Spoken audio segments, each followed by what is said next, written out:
والله حبايبنا شلونكم؟ ان شاء الله كله بخير. رجعنا بفيديو جديد، يوم جديد، لايك واشتراك خلينا نستمر لكم. اليوم عندنا قفص نسوي لكم. هذين الخشبات هنا منقعينهن، هذين الخشبات بالماي. ما الله لا تشرق، والواية تجي عادلة، ما الله الطبات تجي عادلة. هاب هنا وجه هنا. طبعا انا اخذ قياس وقصد على قياس. في هنا على متر العرض، ارتفاع 1.5 متر، والطول 4 متر. هاي الطول لنا 4 عندي، هذا 4 متر.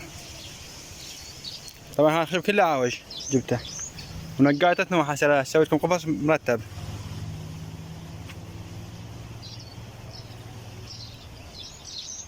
ظلوا يعني. طبعا هاي وجهي جاي نصور بيها، هاي 4 متر وجهية.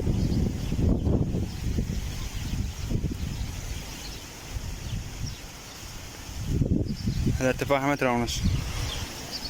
هذا القطاع الثاني وهذا الثالث، والعرض 4 متر. تقريبا نص الشغل تم. برج عندنا هسه كل واحد متر يعني صار 4 متر صار. كمل هيكلين هسه هيك. هذا منه باب، وهذا الباب الثاني حطيت زوايا. طبعا اللي ما يعرف ايش يسوي هاني.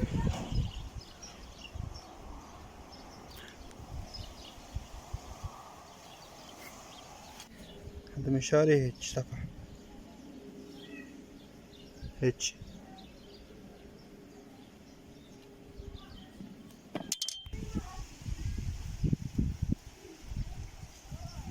شلون قعدت؟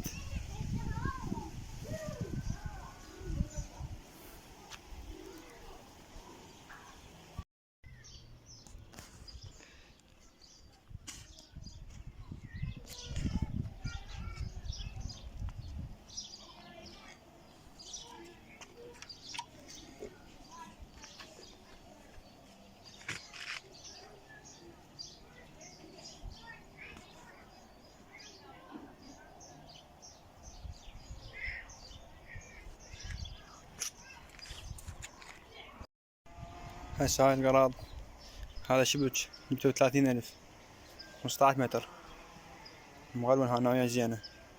عاوز 3 روطات هم جبتهن هسه توني. جبت كبسات باكيت هذا ب 3000، وهاي كابسة يعني براغي. لان طبعا النوع هذا الباب استعملهن. هذا درين الشحن اشتغل بيه، وهذا المقص، وهذا المنشار. هذا منشار نوعية زينة، لا كهرباء ولا كسرة ولا هاي، سواء نقص الخشبة. 5000 دينار. هذا نوعية زينة، اكو نفسيته بألف بس مو زين نوعيته. هذا نوعية زينة. هسه الهيكلية تقريبا كمل هيجي. هذا سوي بيبان، بيبان هنا بالنص، باب ثاني هنا بالنص. اكمل وارجع لكم. تقريبا هسه الشغل كمل. هذا الشبك الاخضر مغلون طبعا.